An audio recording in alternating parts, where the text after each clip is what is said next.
Hey everybody, welcome to the Last I.T podcast in the world origin story, new format I'm going to use here. I'm with Ben Cole from ERP Connect Consulting. Hey Ben.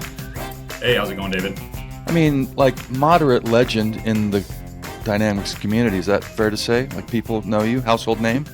I don't know if I'd go that far. I know a few people, but I appreciate it, yeah. Well, anything we can do to get you to legend status, we're happy to do here on the podcast. Tell people that don't know a little bit about what ERP Connect Consulting is and does, and then we're going to talk about that more in the main segment. Yeah, definitely. So the short and sweet is that we're a Business Central ISV. We 100% focus on Business Central and no other ERPs, and we make apps to make Business Central easier to use, increase productivity, make dashboards, whatever the bells and whistles are that folks need. We've got over 30 apps on AppSource, and we write code and make apps. That's the short of it. Awesome.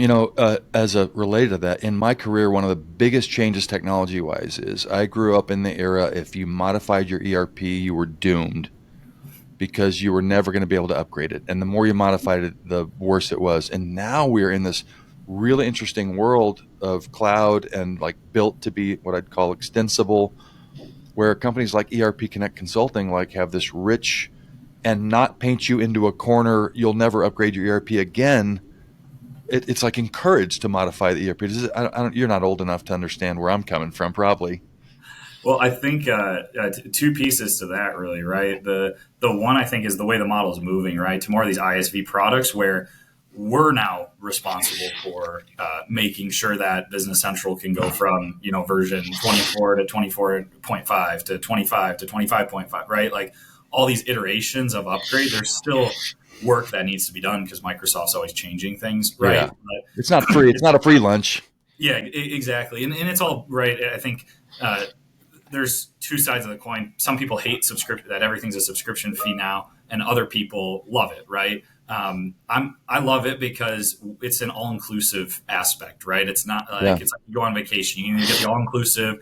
You don't have to worry about how much you eat or drink or like whatever. It's just you pay your fee, you show up, you have a great time all week. Or you get a little bit cheaper hotel, right? But every time you eat, go out, do something, you got to pay for it, right? I think those are the two kinds of models where, yes, when you're paying a subscription fee, let's say you pay us a subscription fee, if Microsoft changes 20 things or one thing, it doesn't matter, right? Like that's sunk cost on our end that we have to invest in to make sure that it's compatible so people can continue to use it. But like in the past, like you said, you don't have to have maybe a developer on staff to constantly upgrade you every 6 months. Because what we've seen, right, in some of those older NAV and GP instances, people are 4 or 5 versions back because, if it ain't broke, don't fix it, right? So it's fine and we don't need the new feature. So we're just going to leave it and we're fine and dandy, right? Yeah. One of my most faithful listeners is my brother, Walt, up in Laramie, Wyoming. Hey, Walt, shout out. Thanks for being a listener. He doesn't know what an ISV is. Tell him what an ISV is. What does it stand for?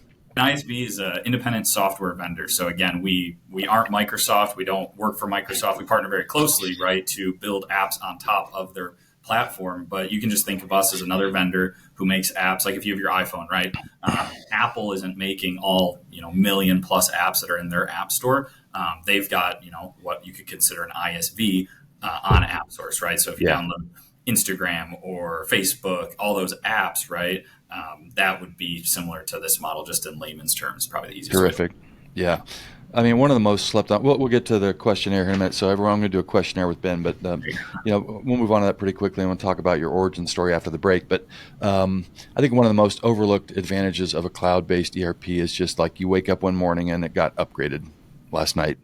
And I talk to vendors all the time that have on-prem still, and they haven't been in the cloud space. And when I say that to them, they look at me like I'm from outer space because they can't even imagine a world, because they did one 3 or 4 years ago and it took them 6 months. So, and it all wraps back to the architecture and structure where vendors like you or technology providers like you can do that without breaking all that stuff. Although, again, no free lunch. Appreciate that. No, it's a blessing and a curse in a sense, right? That it updates and the next morning you're good, right? It's great because you're always on the latest and greatest, but there's definitely times where any app you're using, they change the UI a little bit. They change maybe where buttons are more now optimally placed. So you go to where the button was yesterday, and the button is no longer there because we've upgraded, and you kind of have to just be flexible, really. And I guess today's technology world, right? You can't be stagnant and this is the way that it was always done. You kind of have to the people I see that are the most successful, right, are the ones who are constantly adapting to change because things are Embracing it. changing, Yeah. right? You're used to just, here's my 5 steps, step by step. That SOP is going to change, every 6 months. So here, true. a little bit, right? Not functionally or from a process standpoint, it's going to be the same. But if you're following, here's where the buttons are, here's where the fields are, that's out the window, right? Because you can see something is going to change. Terrific. All right. So I have developed what I call the Last I.T podcast in the world Guest-ionnaire. I'm workshopping it with you, Ben. You're the first ever to take it, so you'll go down in the Hall of Fame as the first ever. So it could be terrible, but it's 10 questions. Okay. They sort of marginally get increasingly a little bit maybe harder or thoughtier to answer, but we'll see. Okay. And some answers we won't spend any time on. Some I'll ask you for a follow-up. We'll see how it goes. Then we'll take a break and we'll go into the main segment. Okay, so here we go. Question number 1. You ready, Ben? Yep. Ben Cole, ERP Connect Consulting, the Last I.T podcast in the world, Guest-ionnaire. Pineapple on pizza, ? Yes. Oh, he's a yes on this. See, I don't know why that's controversial, but it seemed like a good question to start off with. All right. What was your first car? First car was a 1999 Cadillac STS. It was my grandma's. Okay. So, interesting. And how did you feel about that car? Just like, were you happy to have it, or was it like a bummer because it was grandma's car? I don't know about that. I was pumped. It had a V8 engine, which was great. It was a boat. It weighed 10,000 pounds at least, so it got maybe 12 miles to the gallon or something like that. So it's like a 16-year-old, just paying for gas, but had a free car, so you can't complain too much about that. Whereas some of my friends had new cars, but they weren't getting anything fancy. Maybe a brand new Toyota Camry or something, but it was new. And I was happy. You were rocking a Caddy, a classic Caddy. And by the way, that's a great parenting strategy to wrap your kids in a lot of sheet metal, like a big Caddy, just in case they do something stupid. So that's good. Okay. Yeah. Here you go. Last book you finished. Last book I finished. Tough one. Start with Why. Start with Why. Yeah, I think I've seen that one recommended on LinkedIn. Yeah, it's great. All right, here we go. Question number 4. Any broken bones? Broken bones. I don't think I've ever broken a bone. I've had a lot of other sports-related injuries. I rolled my ankle a couple weeks ago playing basketball, stuff like that. Okay, no broken bones. Tore my ACL and MCL when I was in college playing intramural football. So I've had some pretty bad injuries, but I don't recall any broken bones. Interesting. So this isn't about me, but one of my only broken bones is also from college intramural flag football. Same. Yep. All right. Okay. Birth order. Where do you fall if you have any siblings, where do you fall in the birth order? I'm the oldest, and I have one younger sister who's 2 years younger than me. And do you seem like the oldest one? Do you know anything about, are you kind of the parent, the other parent for your sibling? No. She lives in Seoul, South Korea, so we don't see each other much. But when we do get together, I guess sure. I'm the type A one, and she's the type naturally. B one. You can Thank you. Go there, yeah. Okay. This one takes a little bit of thinking. What's your driving song? Here's the premise. It's a late May afternoon. It's a perfect 78-degree day. You've got your windows down. This song comes on what I'm going to air quote as the radio, and you're driving a little faster and maybe even singing along. I don't know. Maybe it'd have to. The top 2 songs in my rock playlist, which is usually what I go to on a sunny day, are "Sweet Child of Mine" or "Sweet Home Alabama." So okay, probably. So anything with the word "sweet" in it in the classic rock or semi-classic rock. Yeah, besides Sweet Caroline, I wouldn't listen to Sweet Caroline. Right? No, that's for baseball only. That's for the Red Sox fans. Yeah. Okay, "Sweet Home Alabama." Good ones. I appreciate those. I could drive to those. Okay, good. All right, Ben. What's the worst month? Ooh, for work, personal, or just in general, what's the worst? You define it. In living in Texas, I would say probably January. I would say February, but my birthday's in February, so I can't say February. But it's just the one month you can't really go out and do anything. It's too cold, it's dreary, and work's usually super busy. So you're just stuck inside it with nothing fun to do. Okay, surprising. Normally when I ask people from the South or warm climates, they say August, but I'm with you.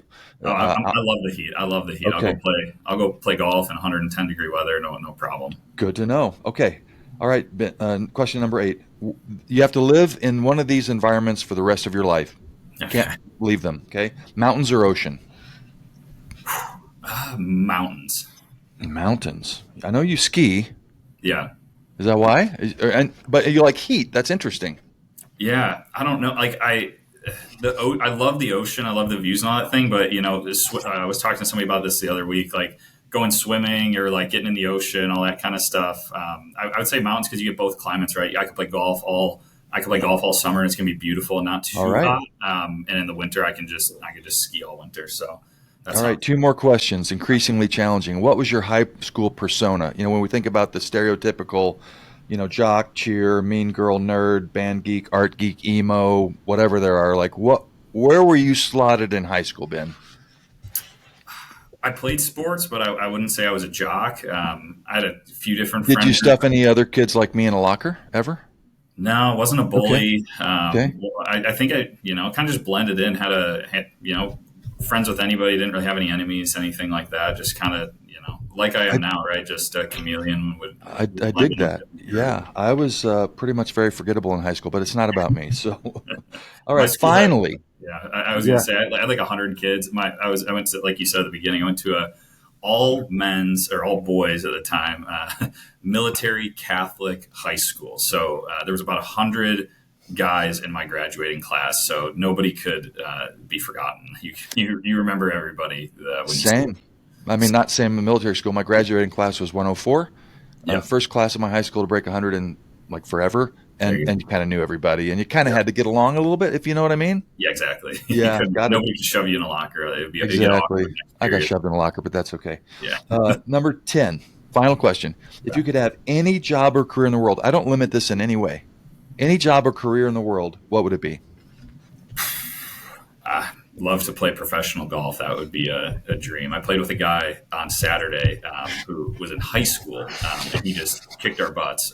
But just seeing how good, like you see these people on TV, right? And this guy's like one of the, I think he is the best high school player in Texas that we got paired up with, and just like how smooth and effortless it looks, man. That would be a dream. Scotty Scheffler's from Dallas as well, so like going to tournaments, seeing him play.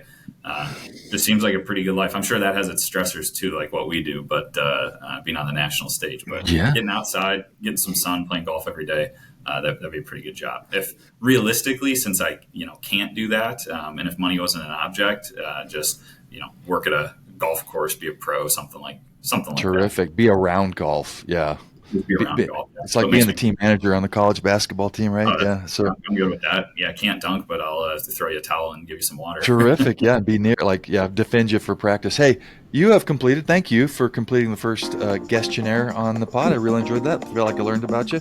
We'll take a break, and after the break, we'll do Ben Cole's origin story right after this. Thanks, everybody. Yep.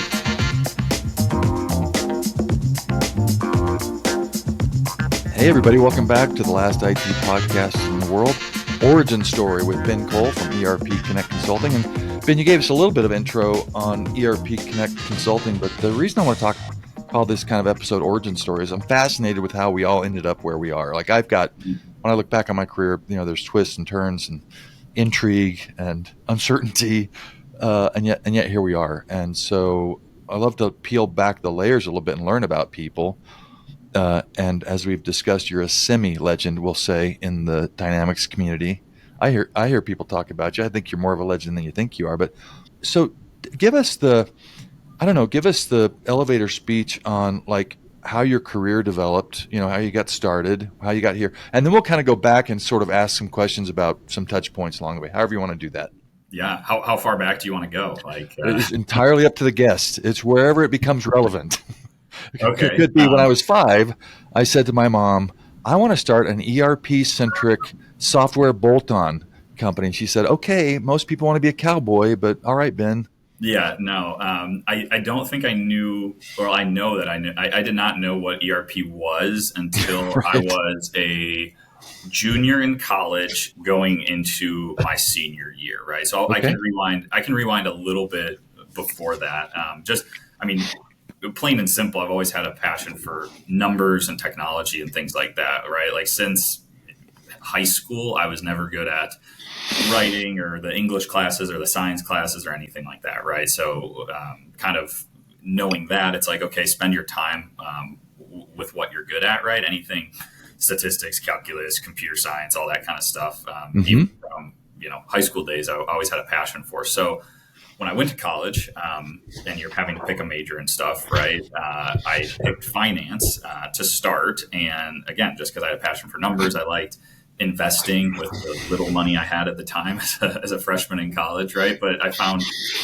stocks and that kind of stuff always interesting. So I thought finance seems like the natural path. I had family friends and stuff like that who had done investment banking or M&A type stuff. So I was like, okay, these people seem like they have a lot of money, which you go to college so you can get a job that makes a lot of money, right?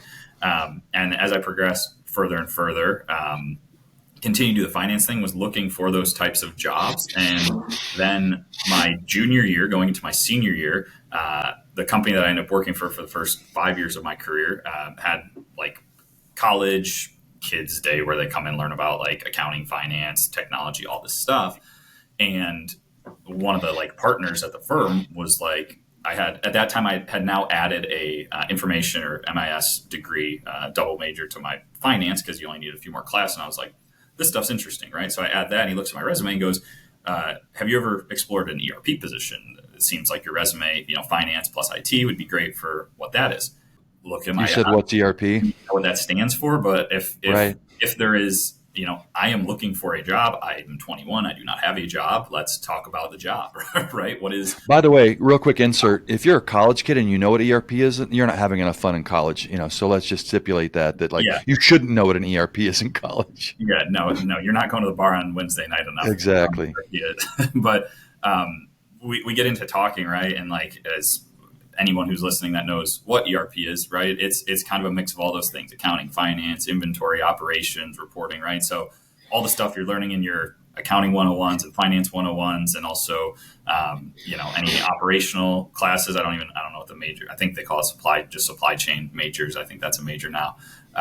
Right. Kind of takes all those things and combine it. And I was like, I'm somebody who can never sit still, and I need to like have different things. I can't just sit and do journal entries for 8 hours a day, right? I would just go insane. So to me, that kind of sounded more interesting, because I was like, okay, I can do all these different types of things within an organization.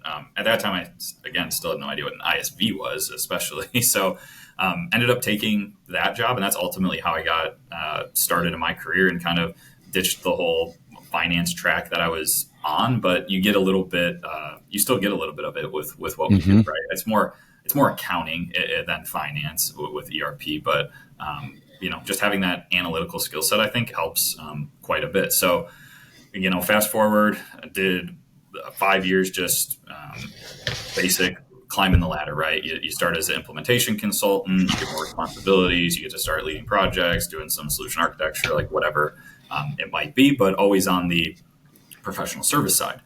When I left there, I went to another company for about 18 months that was more product oriented. So they were historically a Sage Intacct shop, looking to do some additional things with other ERPs, right? Which is where I kind of came in. But for most of the time that I was there, I was working on their product suite. So I think that's when I really got kind of the knack for, hey, when you're just an associate or whatever, it's like, here's the technology, do what you're told. Okay, I'm going to go implement. Here's your fixed assets, your chart of accounts, like whatever, right? Your financial, out of the box, plain vanilla. No creativity, right? Like, exactly. Repetitive. Follow this guideline map. Yeah. And looking back on it, it makes sense. Like, I'm not going to go to somebody who just graduated college and be like, hey, give me all these recommendations on how you can make the ERP better, because you've not seen enough, right? Smart man. So, and there was like 50 people at that company in the US. So kind of taking what I'd learned at my first job, plus what I learned at my second job for the startup piece, I was kind of like, I want to go do something different. I don't really know where I want to work for any of these companies or whatnot.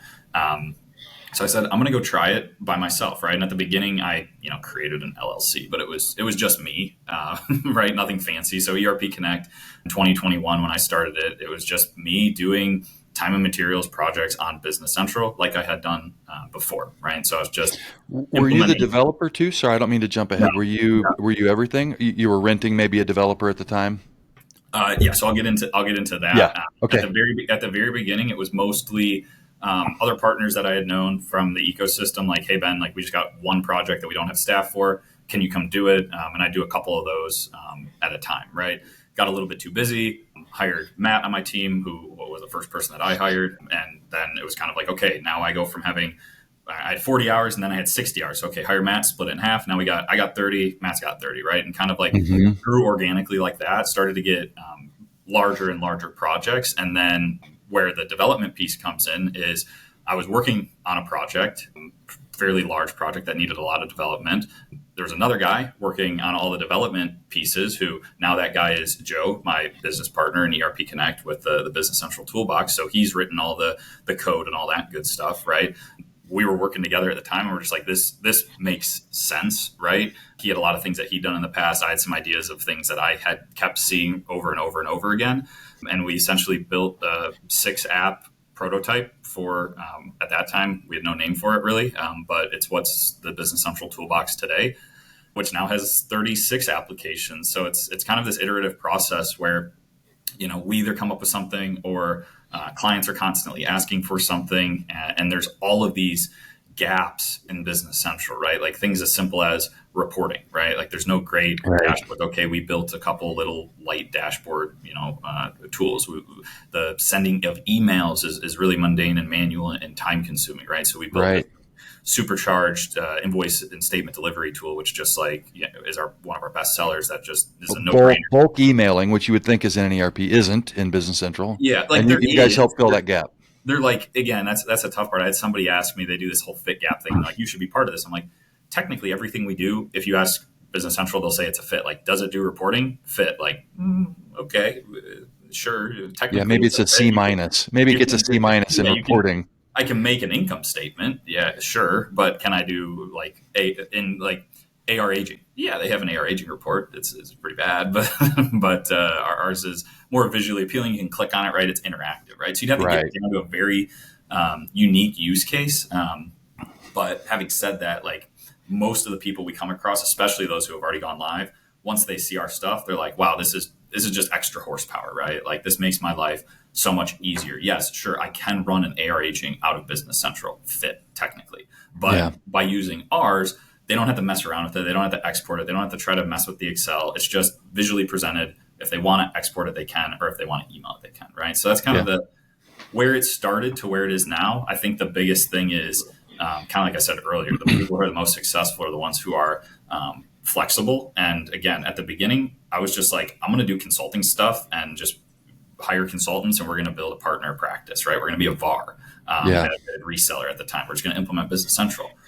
As opportunities come and you shift your mindset and you're always open to new ideas, when the right idea comes, you kind of jump on it. And what will that idea be in a year or two? Like, we don't know today, but it's just always keeping your mind open, I think, and being customer centric, right? I look at like Amazon, for example. If you look at any of Jeff Bezos's interviews in the early 2000s, all he focuses on is being hyper, customer centric, whatever the customer needs to make them feel like they're being heard and we're taking care of them, right? And obviously, look at how Amazon is now, even after losing money for 20 years, right? Because the customer experience was obsessed upon. So if we keep doing things that makes the customer lives easier, eventually, it already is paying off, but eventually it's just going to be astronomical, right? I want to, on your story, I want to jump back because you blasted right past it, but I think it's a key moment. You went from being a W-2 employee, receiving a paycheck, to striking out on your own, just you.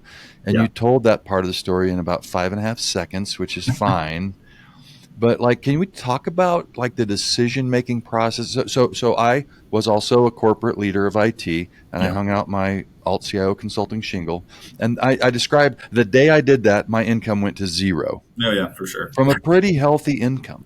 And you don't just do that. Maybe you do. Maybe you get one of those adrenaline junkies that doesn't have the brain like I do. But was that hard to get to that decision? And then was there any fear or concern, or how long did it take, or any part of that sort of moving from corporate world to being, an entrepreneur? Yeah. I think there's always a sense of uncertainty and, you can put fear behind that or whatever. But I think always having a backup plan and weighing your options, right? I'm very analytical, very type A, like I told you. So when I was going through it, it wasn't just oh, I'm going to quit and start this tomorrow, right? It was a lot of thinking and talking with my wife who at the time. At the time, we were just engaged, so we had, no kids. Like the risk profile was pretty low. If I had to do it now, it would be a much different story, right? Like, Totally. oh, now I've got 3 people that we've got to take care of, and not just myself, right? Like all these other factors. But at the time, it was, this is how much money I'm making. This is how much money my fiance at the time was making.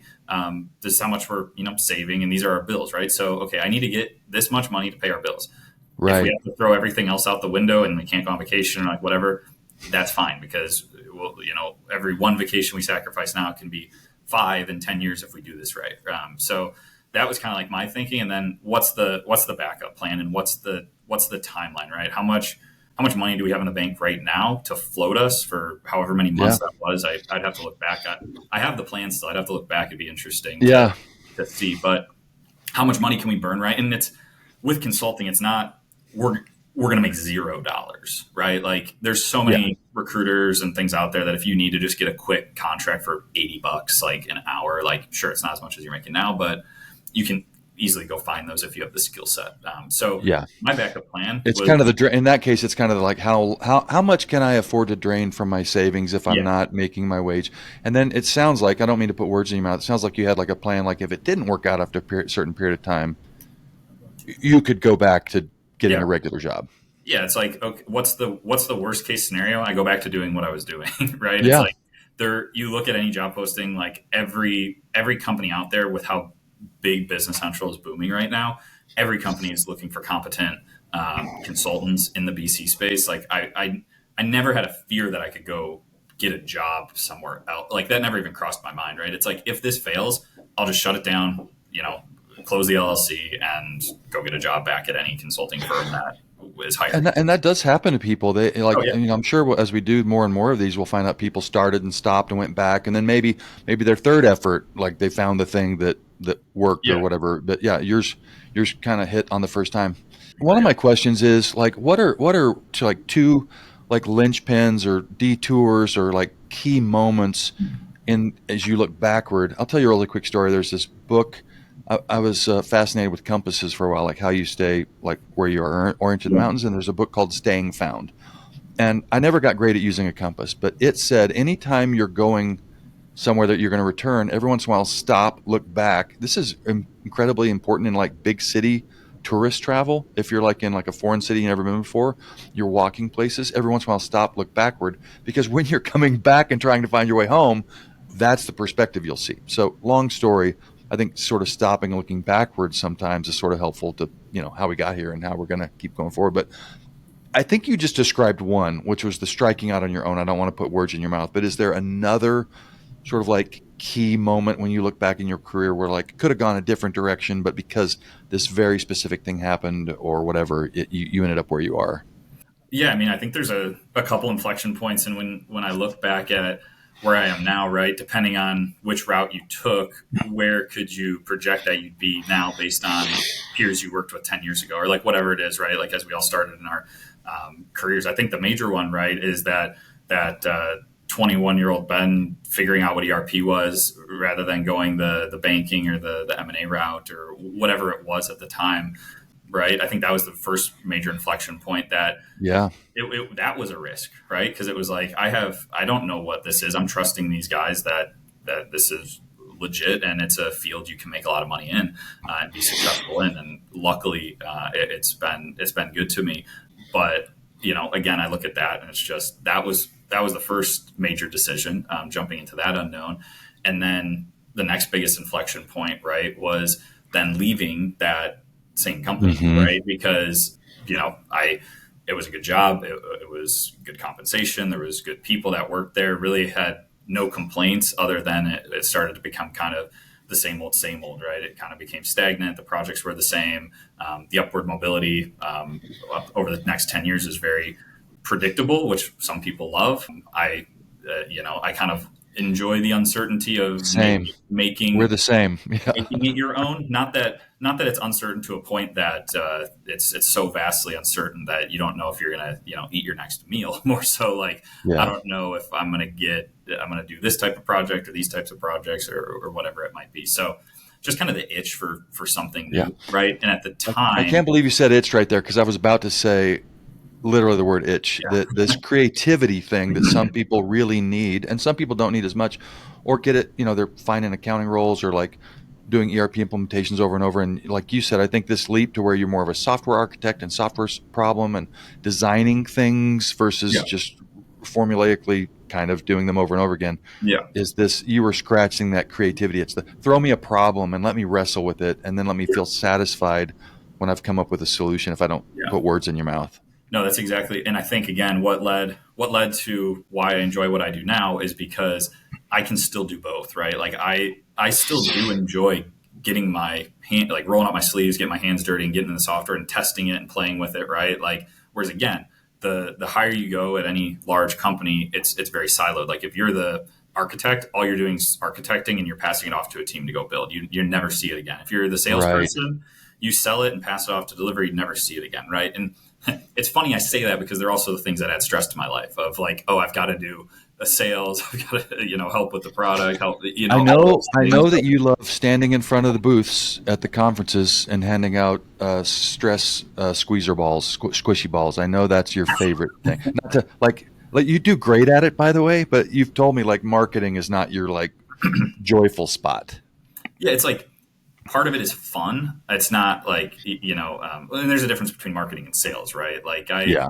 I enjoy the people aspect of it. I don't enjoy Hmm. the part of it's like, hey, okay, we're at the finish line. Can you please give me the money, right? Like I feel like that's just like I've just never been that person. Like, hey, can I borrow money for like growing up or whatever? Like, hey, can I borrow some money from my dad or like in college? Hey, it's always been awkward to me. But I've found that if you can do the first part really well, which is build a great product, talk about it passionately, show up to the conferences, make videos on LinkedIn, whatever it is, Hmm. you don't have to ask anybody because they'll ask you, right? Yeah. They'll see what you're doing, they'll find value in it, and it's not like the used car salesman approach where you're just trying to push cars off the lot, right? It's more of a luxury product where again, like people don't need our reports, but it's a nice luxury to have, and you're going to get a lot more. Out of it if you use our products, right? Yeah. And maybe luxury is not the right word because to me it's a The- necessity still. yeah. But yeah, I don't know. It's fun doing a bunch of different things, but also at the same time it can be a lot depending on if everyone comes to you at the same time asking you to wear your 5 hats. For sure. Yeah, we're jumping to my last question, but so we've partially answered, but that's okay. So I added this question. I don't think I previewed this with you, but as you think about the who, so we talked about the inflection points, and you've kind of alluded to one of them, but like you don't have to say a name or a role or a company, but as you look back on your career, as you know, we get to where we are because of the help of others or the advice of others or the way we were raised, or I don't even care.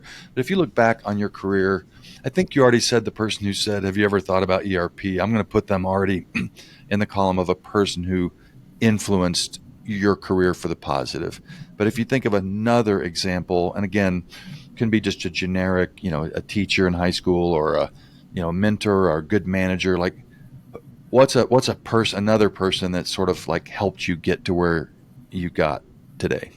Yeah, I mean, it's going to sound like cliche, but I think every person impacts your life in some way, right? Like obviously Mm. some bigger than others. And there's been those inflection points, right? Like at every job, there was a person or two who really helped shape it or that picked you out of the crowd and helped mentor you. And there's always somebody above you and there's always somebody below you, right? Like that's what I always say. So there's always somebody you can learn from. And I think you can learn up and down. And there's always Yeah. people that you can pay it forward to. But I mean, even just looking at like my team today, right? I think one of the unique things is everybody has like a little bit of a different skill set, and whether that be soft skills or hard skills, right? There's stuff to be learned every single day from the 6 or 7 people that we're working with at ERP Connect every single day. People in the past, but again, I think if you want to go as far back as possible, the person that I definitely have like learned the most from and continue to look to as a mentor is definitely my dad, right? Like he's always Mm. taught me the right way to do things, and that if you can give it 100, 110%, like whatever you want to say, if you give it 100% and you always put your best foot forward, the rest you can't control, right? So don't Yeah. worry about it. If you're responding to the clients and helping the clients, like there's always going to be problems. There's always going to be issues. There's always going to be somebody who's unhappy. But if you know that you did everything you could, that's all you can do. Right. Terrific. And there's always, you always said that there's always, what was it? There's always enough time to do it over, but there's never enough time to do it right the first time. Do it right. Yeah, exactly. Interesting anecdote where it's like people get lazy up front, right? But I try to flip that and always try to do things right the first time, even if it takes a little bit more time, just because it pays off in the long run. So again, a lot of people that have influenced my life, but there's been some kind of those rocks along the way that have obviously been there since birth with my dad. Yeah, this will be the second podcast in a row I've mentioned a quote from Abraham Lincoln, which is kind of weird because I've never done it before. He said something like, I'm going to probably get it not right in the details. He said something like, if you gave me 6 hours to chop down a tree, I'd spend the first 4 hours sharpening my axe. Yeah. It's the same thing about like the front loading of the quality, the design, the thinking, the planning, so that things go smoother. Appreciate that about your dad and your appreciation for many, many of the people who've helped you along the way, both above and beyond. So really quick, we'll skip to this question. So you sort of talked about it already, but like, and we can wrap up however you want, but like now that you're here, your journey's been great. I've loved learning about it. I've gotten to know you better, but like in your current role, like what's hard and what gives you joy? You've kind of alluded to some of that already, but because even though many of us really fulfilled in our career, like I love what I'm doing and it took me a long time to get here. That's a different podcast for sure. But it doesn't mean that what we're doing is easy. It doesn't mean that days aren't hard. People maybe see us on LinkedIn. By the way, I appreciate your LinkedIn game so much. I should have led with this because you, I think, like me, are trying to make LinkedIn a less boring, dull place with sprinkling humor in almost everything that you say. And I dig that about you, but also yet still very professional. But so people see that persona of us, but we're working hard.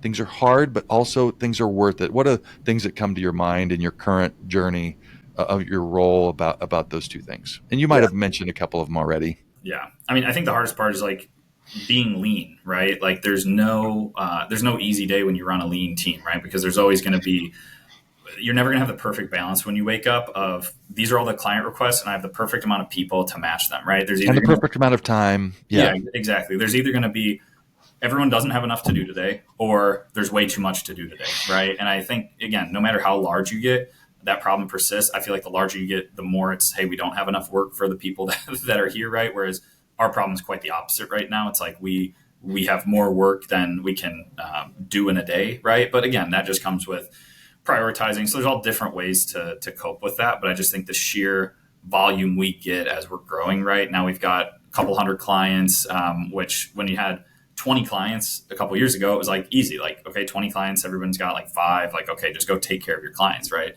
Whereas now it's like, okay, you have to do things you've never done before, right? Like I've never been a customer success manager, but you have to play that role, right? You also have to play the support role or the architect, whatever it is, right? Or the admin role of just getting bills paid and issuing keys and stuff like that, right? So there's so many different things. But what I think makes it fun and makes you always come back to it is kind of like you said, with whether it be LinkedIn or the personal interactions, right? There's a lot of fun people out there that you can work with and not be so serious, right? I think that's also like one of the other things that's not so enjoyable sometimes, like the people that just don't have any humor about it and just it's like, so like, okay, call, we're done. Like that's totally fine. But I always try to make it personal when we're talking with people. I had a call with one of my clients Thursday, I think, of last week. And my wife was coming down the stairs with my son and they were talking about babies or something. So I just grabbed him and and it was fun. Like we were talking about sending invoices via email. And then at the end of it, we, brought our kids in it and it was a fun conversation. Right. So yeah, that's what gives me joy, is the people side of it and making the connections. And at the end of it, the last minute of the call, they're like, thank you so much because this helped. Right. Like that's the currency I think that we're dealing in. Like, at a certain point, the apps are built and the money's coming in and stuff like that. And you sell some more apps, like, okay, it's just more money coming in to continue to grow the business. But the currency that I really enjoy is when people kind of give you those compliments and make you feel like all the late nights and weekends have really paid off. Because of all the work we've put in. So that gives me more joy than anything when somebody says your app added value, saved me time, and we just really appreciate it, right? Just being shown the appreciation, I think, goes such a long way, because most people don't show it. Most people just buy it, like, whatever, thanks, and they'll just complain about like little things that, like, okay, what, like, it's Right. whatever. Yeah, that feedback loop is super important. I Yeah, agree. And we haven't used the word much here, and we'll wrap up in a minute. But you and I met, I think, at a conference. yeah, So the word community, I think, is really important.